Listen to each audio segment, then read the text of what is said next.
Deux chiffres tombent et la routine vacille. 5 milliards circulent, tandis qu'une vérification de routine repère un écart de 17%, assez pour transformer un simple contrôle en enquête silencieuse. Que change pour vous la résistance d'Ibrahim Traoré face à une pression organisée? Derrière la valise, les listes et les contacts, l'essentiel n'est pas l'arrestation, mais la méthode.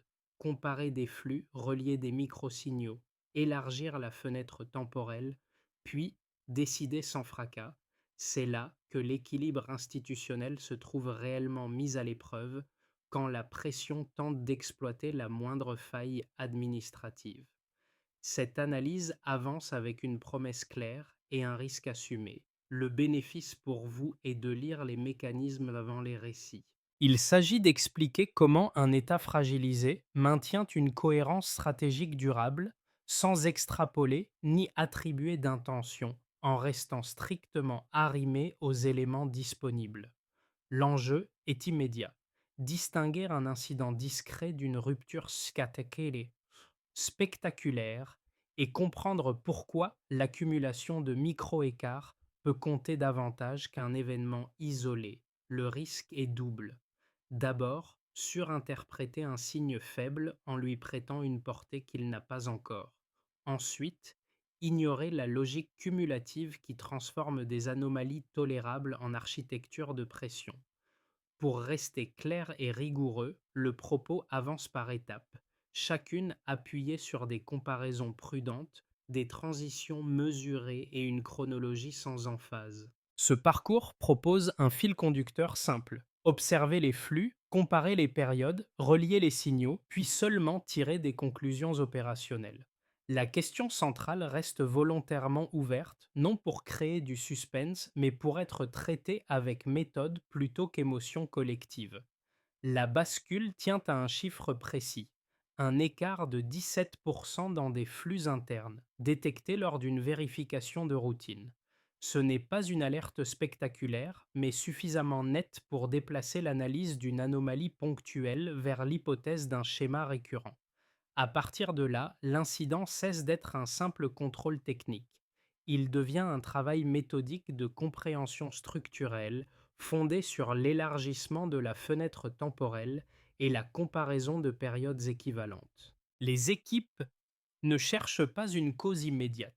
Elles testent la persistance, neutralisent les effets saisonniers et observent la cohérence des variations.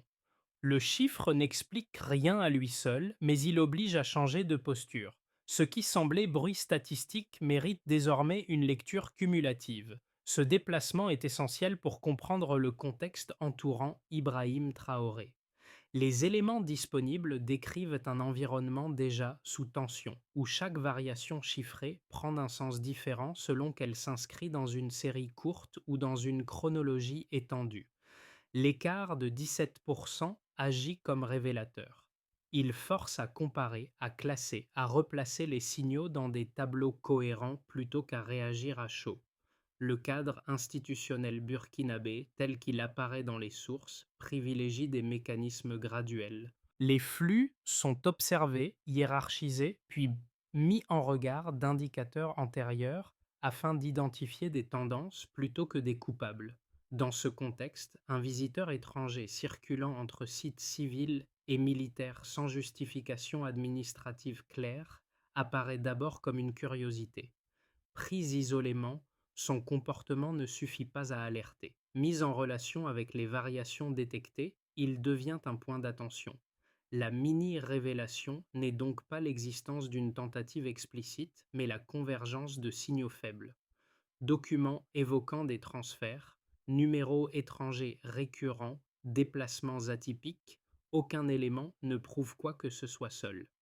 Leur assemblage, en revanche, dessine une architecture de pression suffisamment cohérente pour justifier une enquête interne élargie, sans extrapolation ni dramatisation. Le récit s'éclaire à travers un petit groupe d'officiers chargés du suivi opérationnel.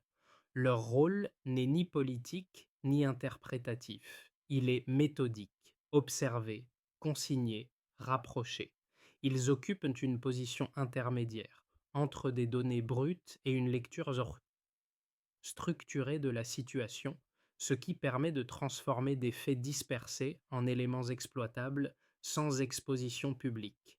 Cette posture éclaire les premiers effets concrets d'une vigilance discrète. Leur travail commence par des gestes simples et répétables. Les déplacements sont notés, les contacts recensés, les horaires comparés. Les outils restent classiques.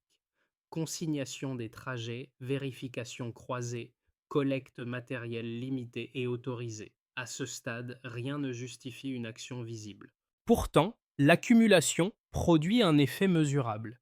Des observations isolées deviennent des points de discussion pour la chaîne hiérarchique. Ce passage, souvent invisible, marque un seuil. Les faits cessent d'être anecdotiques.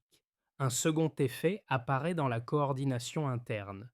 Les unités concernées harmonisent leur lecture afin d'éviter des interprétations divergentes. Les variations chiffrées sont replacées dans une chronologie plus longue. Les comportements atypiques sont comparés à des situations antérieures. Cette mise en perspective réduit le risque de surinterprétation tout en renforçant la cohérence analytique. Enfin, le temps devient un outil. Plutôt que de précipiter une interpellation, les équipes adoptent une posture d'attente active. Elles testent la constance des comportements, évaluent la stabilité des signaux et élargissent le champ d'analyse sans exposer le dispositif. Autrement dit, une vigilance discrète peut infléchir un système entier. Avant l'activation, la situation paraît presque banale. Un visiteur étranger circule entre des sites civils et militaires sans motif administratif clairement établi, mais sans infraction visible non plus. Les allers-retours sont consignés, les contacts notés, puis classés parmi d'autres observations similaires. Dans cette phase initiale, rien n'impose une lecture alarmiste. L'incident demeure une anomalie faible, tolérable, tant qu'elle ne s'inscrit pas dans une répétition mesurable et qu'aucun lien ne se stabilise entre les signaux collectés.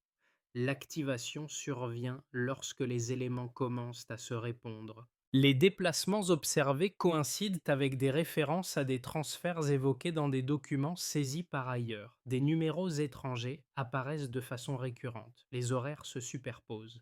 Pris séparément, chaque indice reste insuffisant. Ensemble, ils produisent une cohérence qui modifie la posture analytique. Les unités cessent de regarder l'événement comme un fait isolé et l'inscrivent dans une logique cumulative. Le seuil n'est pas spectaculaire, mais il est décisif. L'observation devient enquête. La montée en intensité est progressive et contrôlée. Les officiers chargés du suivi manifestent un intérêt mesuré pour les propositions du visiteur. Il ne s'agit ni de piéger ni de provoquer, mais de comprendre. Les échanges sont laissés se dérouler afin d'identifier les relais, la constance du discours et l'étendue potentielle des contacts. Cette phase d'attente active transforme le temps en ressources. Chaque interaction ajoute une couche d'information, chaque répétition renforce ou affaiblit les hypothèses en cours. La référence à Ibrahim Traoré, mentionné comme un point de pression possible, reste en arrière-plan, non comme une cible immédiate, mais comme un repère stratégique autour duquel les tentatives observées cherchent à s'organiser. Le point culminant arrive avec la préparation d'une rencontre datée. L'objectif est alors clairement défini: réunir suffisamment d'éléments matériels pour autoriser une interpellation sans confrontation. La décision n'est pas prise dans l'urgence. Elle résulte d'une accumulation de validation interne, de vérification croisée et d'une lecture partagée des risques. Lorsque l'interpellation a lieu, elle se déroule sans incident. Pas de fuite, pas de résistance. Les supports sont saisis. Valises, enregistrement, liste de contacts. Le climax n'est pas l'arrestation elle-même, mais le passage d'un suivi comportemental à une exploitation documentaire systématique. Les retombées commencent aussitôt. Les services compétents analysent les supports, croise les données et identifie des connexions avec plusieurs pays voisins et certaines structures européennes. Aucun élément ne permet de conclure définitivement. En revanche, le périmètre de l'affaire s'élargit. Ce qui était une séquence discrète devient un mécanisme nécessitant une lecture à moyen terme. L'incident ne se referme pas, il se transforme. Dans cette succession d'étapes, la dynamique s'éclaire. Activation par convergence de signaux, montée par accumulation contrôlée, retombée par reconfiguration analytique. Ce déroulé montre comment une vigilance institutionnelle peut neutraliser une tentative sans la dramatiser, tout en renforçant ses propres capacités de lecture. Il replace aussi la résistance associée à Ibrahim Traoré dans une logique de continuité procédurale plutôt que d'affrontement visible, en soulignant que la solidité d'un dispositif se mesure moins à ses gestes publics qu'à la cohérence silencieuse de ses décisions. La lecture quantitative s'ouvre par une comparaison simple. À partir d'une ligne de base stable, un delta mesurable apparaît. Cette bascule méthodologique évite deux écueils fréquents: surestimer un chiffre isolé ou ignorer une dérive cohérente parce qu'elle demeure modeste.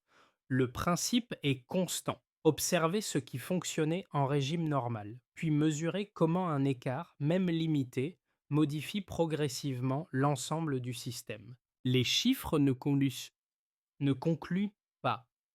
Ils orientent. Le premier indicateur concerne un écart de 17% dans des flux internes. Pris seul, ce chiffre pourrait relever d'une fluctuation conjoncturelle. Replacé dans une série plus longue, il rompt la continuité attendue et impose une vérification élargie. Les équipes comparent des périodes équivalentes, neutralisent les effets saisonniers et testent la persistance de l'écart. Le delta n'indique ni cause ni intention. Il justifie un changement de posture analytique. L'incident ne peut plus être traité comme un bruit statistique. La valeur de ce chiffre réside moins dans son ampleur que dans sa répétition relative, suffisante pour déclencher une enquête structurée. Un second indicateur porte sur une hausse de 28% des dépenses de sécurité sur un an. Ce chiffre ne signale pas une militarisation soudaine. Il décrit un recalibrage fonctionnel: extension logistique, formation supplémentaire, consolidation d'outils de surveillance. Son intérêt est contextuel. Il explique pourquoi les unités disposent d'une capacité suffisante pour maintenir une observation prolongée et coordonnée. Un système mieux doté détecte plus tôt, documente plus finement et relie plus aisément des signaux dispersés. Le lien n'est pas causal mais explicatif. La capacité d'analyse augmente lorsque les ressources suivent. Le troisième indicateur inverse la perspective: une baisse de 45% des aides conditionnées extérieures depuis la fin de 2023. Ce delta modifie l'environnement de contrainte. La contraction des apports dépendants de mécanismes externes réduit certaines marges de manœuvre tout en renforçant l'importance des circuits internes. Dans cette configuration, la résilience institutionnelle repose davantage sur la cohérence procédurale que sur des soutiens exogènes. Ce chiffre éclaire une vulnérabilité potentielle. Lorsque les ressources extérieures se réduisent, les tentatives de pression cherchent plus facilement à exploiter des failles locales. Pris ensemble, ces trois deltas ne racontent pas l'affaire. Ils en dessinent le terrain. L'écart de 17% agit comme déclencheur analytique. La hausse de 28% explique la capacité de réponse. La baisse de 45% contextualise des tensions structurelles. Aucun chiffre ne prouve une intention. Leur combinaison, en revanche, justifie une lecture prudente et élargie, capable de relier un micro-événement à des transformations mesurables du cadre général. C'est dans cet espace que la référence à Ibrahim Traoré prend un sens particulier. Elle ne renvoie pas pas à une action chiffrable, mais à une position dans le système. Les pressions évoquées dans les documents s'inscrivent dans un moment où des deltas économiques, sécuritaires et financiers redéfinissent les équilibres. La résistance observée n'est pas une réaction ponctuelle. Elle correspond à la capacité d'un dispositif à absorber des variations sans rompre sa cohérence. L'apport principal de la preuve quantitative est donc méthodologique. Elle permet de relier une tentative avortée à un contexte mesurable, sans basculer dans l'interprétation. Les chiffres balisent où regarder, quand élargir l'analyse, pourquoi suivre certaines anomalies dans la durée. À partir de ces repères, la suite du raisonnement peut s'appuyer sur des comparaisons vérifiables plutôt que sur des récits. La question demeure: comment ces deltas continueront-ils d'évoluer si la pression persiste? Deux lectures techniques, toutes deux cohérentes dans leur logique interne, structurent l'interprétation des effets observés. La première insiste sur la dépendance structurelle. Dans cette perspective, des systèmes exposés à des contraintes logistiques et financières ont historiquement besoin d'appuis extérieurs pour stabiliser leur chaîne critique. La baisse de 45% des aides conditionnées est alors lue comme un facteur de tension. Elle peut fragiliser la continuité de certains services, rallonger les délais d'accès à des équipements spécialisés et accroître la sensibilité aux perturbations indirectes. L'argument est robuste. Lorsque les apports se contractent, les marges d'erreur se réduisent et les coûts cumulatifs augmentent. La seconde lecture adopte l'angle de l'autonomie institutionnelle. Elle considère que la contraction des soutiens extérieurs peut coexister avec une réorientation interne des ressources. La hausse des dépenses de sécurité est interprétée comme un indicateur de capacité d'absorption et de réorganisation. Cette approche ne suppose pas une intention politique. Elle constate une transformation mesurable des circuits internes. Les systèmes gagnent en flexibilité lorsqu'ils internalisent des ajustements, même au prix de réallocations temporaires. Dans cette logique, la vigilance accrue et la capacité à relier des signaux faibles deviennent des effets attendus d'un dispositif qui se reconfigure. Ces deux thèses ne s'annulent pas. Elles traitent les mêmes données avec des priorités différentes. La dépendance structurelle met l'accent sur les risques indirects, les délais et les fragilités persistantes. L'autonomie institutionnelle souligne la plasticité organisationnelle et la redistribution interne. Les chiffres disponibles soutiennent partiellement les deux lectures. La hausse des capacités explique une réponse soutenue. La baisse des apports contextualise des contraintes réelles. L'écart de 17% agit comme déclencheur commun qui oblige à regarder au-delà d'un incident isolé. La mise à l'épreuve des données conduit à une conclusion prudente. Aucune lecture ne peut être invalidée sur la base des éléments disponibles. En revanche, leur combinaison éclaire le terrain réel de l'affaire. Un environnement où ajustements internes et contraintes externes interagissent en permanence. Le débat n'oppose donc pas deux récits incompatibles. Il renforce la robustesse de l'analyse en donnant à chaque cadre explicatif sa meilleure forme. L'enjeu n'est pas de trancher, mais de tester la résistance des hypothèses à mesure que de nouveaux deltas apparaissent. Tant que les variations restent mesurables et comparables, l'analyse peut demeurer ancrée dans le vérifiable. La question qui s'impose est alors méthodologique. Quelle lecture résistera le mieux si les écarts persistent ou s'intensifient? Ce n'est plus l'individu. Le cœur de l'analyse se déplace à cet instant précis, lorsque l'exploitation des supports saisis prend le pas sur le suivi comportemental.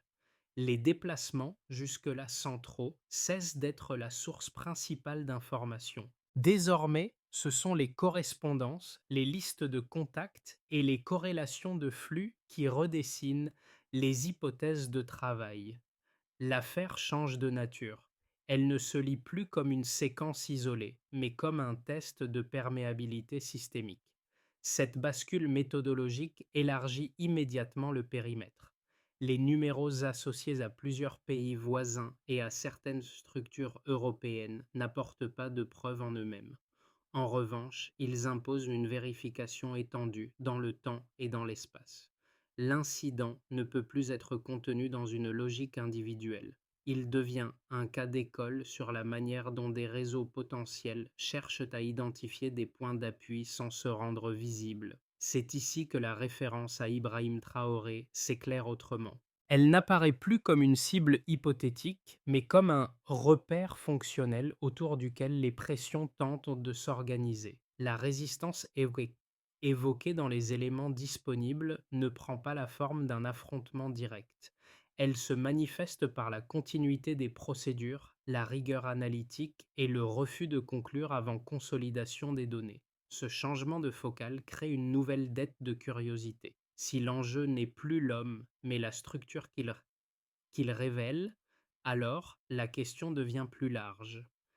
Quelles conséquences concrètes cette lecture systémique entraîne-t-elle pour les acteurs concernés, au-delà du dossier lui-même?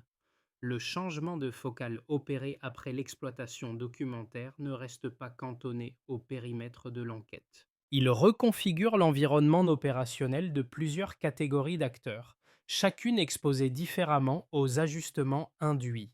L'intérêt de cette lecture tient à sa transversalité. Les effets observables ne relèvent pas d'une décision spectaculaire, mais d'une adaptation systémique à une pression devenue plus lisible. Les conséquences ne surgissent pas comme un choc unique, elles se diffusent par couches successives. Pour les administrations publiques, la première conséquence est procédurale. Les contrôles auparavant périodiques tendent à devenir continus. Les flux sont suivis plus finement, les seuils d'alerte réévalués et les chaînes de validation allongées afin de réduire les angles morts. Cette vigilance accrue améliore la détection des anomalies, mais elle génère aussi des frictions temporaires. Les délais de traitement augmentent, la charge analytique s'alourdit et la coordination interservices devient plus exigeante. Dans ce cadre, la référence à Ibrahim Traoré agit comme un point de sensibilité. Elle rappelle que certaines positions concentrent davantage de tentatives de pression lorsque les équilibres institutionnels évoluent. Pour les entreprises et les acteurs économiques, l'impact est indirect mais tangible. Les ajustements de surveillance et les vérifications supplémentaires modifient la fluidité des échanges. Les partenaires réévaluent leur dépendance logistique, anticipant des effets en cascade liés à des validations plus longues. Les coûts indirects peuvent croître lorsque des procédures de conformité renforcées deviennent nécessaires. Sans rupture visible, l'environnement devient plus exigeant. Les structures les mieux organisées absorbent ces contraintes. Les autres doivent s'adapter rapidement pour maintenir la continuité de leurs opérations. Pour les populations dans leurs usages quotidiens, les effets se manifestent surtout par la perception. L'intensification de la coordination institutionnelle peut se traduire par des contrôles plus fréquents, des ajustements ponctuels de services ou des variations de prix liées à des délais logistiques. Ces changements restent souvent diffus, mais ils influencent la confiance et les routines. Les citoyens ne perçoivent pas l'enquête elle-même. Ils ressentent les ajustements qu'elle entraîne dans la gestion ordinaire, parfois sans en identifier l'origine. Pour les régions concernées, enfin, l'exposition est territoriale. Les infrastructures locales absorbent les effets des procédures renforcées, qu'il s'agisse de circulation de l'information, de coordination opérationnelle ou de suivi des flux. Les échanges régionaux peuvent connaître des décalages temporaires lorsque certaines opérations exigent des validations supplémentaires. La stabilité dépend alors de la capacité des centres décisionnels à contenir une perturbation initialement localisée et à éviter sa propagation. Pris ensemble, ces effets montrent que l'incident agit comme un révélateur plus que comme un déclencheur. Il met en lumière la manière dont un système redistribue ses priorités lorsque la pression extérieure devient plus structurée. La mention d'Ibrahim Traoré ne renvoie pas à une action individuelle mesurable, mais à une fonction dans l'équilibre général. Elle aide à comprendre pourquoi des ajustements techniques apparemment discrets produisent des répercussions concrètes sur plusieurs niveaux simultanément. À partir des mécanismes observés, trois scénarios peuvent être structurés sans anticipation politique. Ils ne cherchent pas à prédire, mais à préparer la lecture en fonction de variables déjà visibles. Stabilité des flux, qualité de coordination et capacité d'absorption des deltas. Chacun décrit une trajectoire possible, conditionnée par l'évolution mesurable des paramètres existants. Dans le scénario de continuité, le plus proche de la dynamique actuelle, les dispositifs consolidés se maintiennent. La vigilance demeure élevée, les procédures restent stables et la coordination interservices s'inscrit dans la durée. Les écarts détectés, dont celui de 17%, continuent d'être suivis par des tableaux comparatifs élargis. Les anomalies résiduelles persistent sans rupture. Les ajustements internes absorbent la pression au prix de délais maîtrisés et de coûts organisationnels acceptables. Le système ne se renforce pas spectaculairement, mais il tient en privilégiant la cohérence sur la réactivité visible. Dans un scénario plus favorable, les capacités gagnent en efficacité. Les retours d'expérience issus de l'exploitation documentaire améliorent la détection précoce et réduisent les angles morts. Les mécanismes de prévention deviennent plus rapides, limitant la propagation d'effets secondaires. Les acteurs économiques stabilisent leur chaîne logistique, ce qui atténue les frictions indirectes.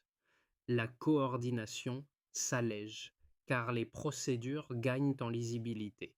La pression extérieure peine alors à identifier des points d'appui durables, faute de failles répétées. Dans un scénario plus contraint, les fluctuations persistent et s'intensifient. Les pressions se diversifient tandis que les ajustements internes prennent plus de temps à produire leurs effets. Les délais s'allongent, les coûts de conformité augmentent et les régions exposées ressentent davantage les effets en cascade. La continuité reste possible, mais sous tension méthodologique. Les centres décisionnels doivent arbitrer plus souvent entre rapidité et rigueur, ce qui accroît le risque d'usure organisationnelle. Une recommandation de méthode s'impose pour lire ces scénarios. Les considérer comme des cadres conditionnels, non comme des issues figées. Si la coordination se consolide, alors la résilience progresse. Si les deltas s'accumulent sans correction, alors la pression augmente. L'enjeu n'est pas de choisir un avenir, mais d'identifier les leviers qui rendent chaque trajectoire plus ou moins probable à partir d'indicateurs vérifiables. Les ajustements décrits ne produisent pas les mêmes effets pour tous. Leur impact se lie à travers des profils d'usagers et d'acteurs qui absorbent différemment les changements méthodologiques, souvent sans les relier à l'incident initial. Cette lecture par groupe aide à comprendre comment une transformation institutionnelle, même technique, se diffuse dans la société sans provoquer de rupture visible.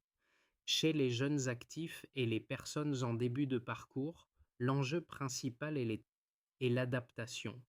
Les procédures renforcées modifient les rythmes de décision, la circulation de l'information et parfois l'accès à certaines opportunités. Les compétences attendues évoluent vers davantage de rigueur documentaire, de coordination et de lecture des processus.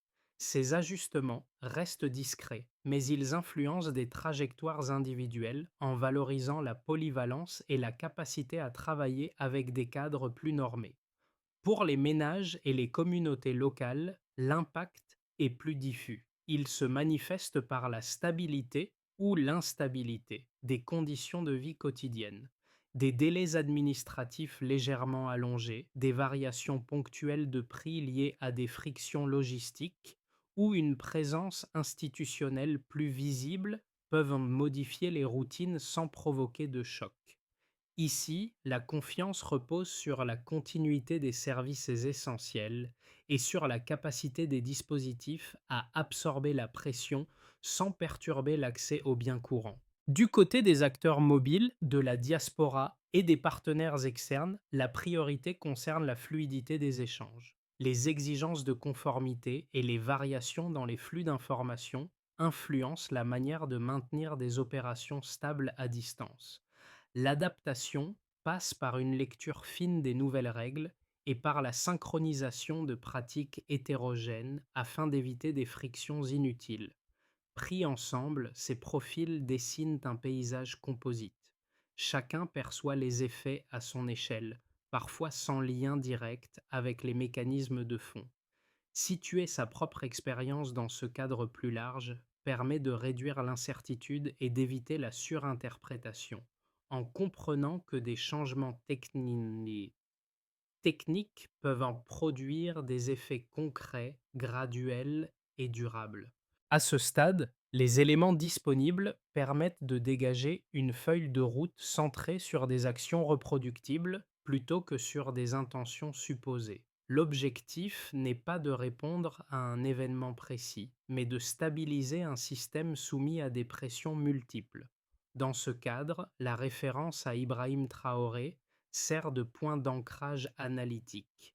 Elle rappelle que certaines positions concentrent l'attention extérieure, ce qui impose une cohérence renforcée des dispositifs internes. D'abord, il s'agit de consolider la surveillance. Les unités techniques intègrent l'ensemble des flux observés dans des tableaux unifiés, avec des lignes de base clairement définies. Des seuils d'alerte sont établis à partir des deltas identifiés, afin de distinguer rapidement une fluctuation normale d'une dérive persistante. La performance se mesure par la réduction du temps de détection et la stabilité des séries comparatives, non par le volume d'alertes produites. Ensuite, il convient d'optimiser les ressources critiques. Les capacités internes sont cartographiées, les dépendances sensibles identifiées et des protocoles de continuité formalisés. L'enjeu n'est pas l'abondance, mais la lisibilité opérationnelle. Les indicateurs portent sur la disponibilité réelle, la redondance et la capacité à absorber un choc sans interruption visible des fonctions essentielles. Puis vient le temps d'harmoniser la communication interne. Les procédures sont clarifiées, les responsabilités précisées et des formations ciblées déployées. Cette phase vise à réduire les écarts d'interprétation et à aligner les lectures entre unités. L'efficacité se juge à la cohérence des décisions prises face à des signaux similaires, dans des délais comparables. Enfin, une évaluation périodique permet l'ajustement continu.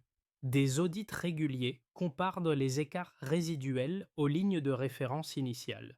Les corrections sont intégrées sans rupture dans une logique d'amélioration progressive. Cette feuille de route ne promet pas l'absence de pression. Elle propose un cadre pour l'absorber durablement, en transformant chaque alerte en apprentissage mesuré. Lorsque l'on revient au motif discret des premières séquences, ce petit groupe d'officiers observant, notant, attendant, l'ensemble du récit se réorganise. Rien n'était spectaculaire. Tout reposait sur l'accumulation patiente.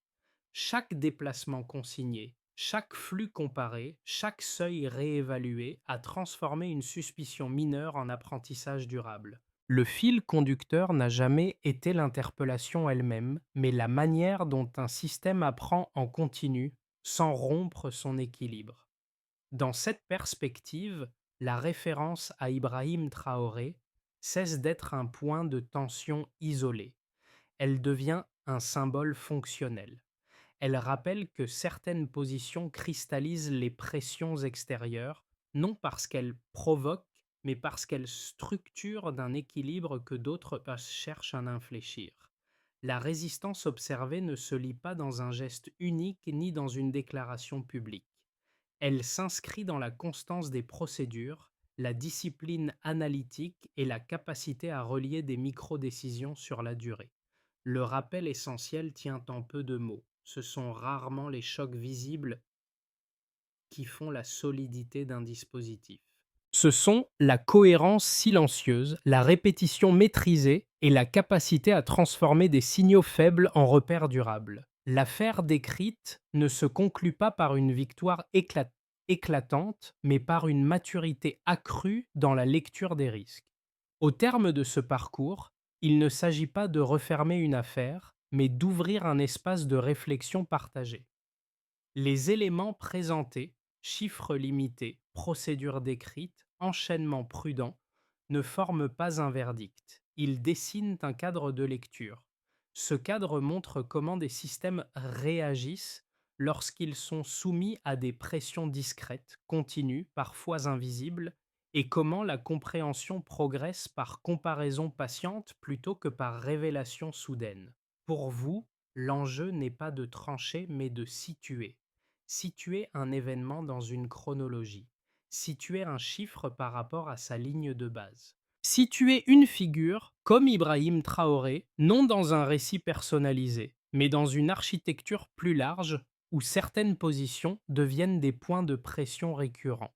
Cette mise en perspective permet de dépasser la réaction immédiate et d'interroger les mécanismes sous-jacents avec méthode. La valeur de cette approche tient aussi à l'échange qu'elle peut susciter. Confronter des lectures, comparer des méthodes, discuter des seuils plutôt que des intentions. C'est dans cette diversité de regards que la compréhension collective se renforce et que les analyses gagnent en robustesse.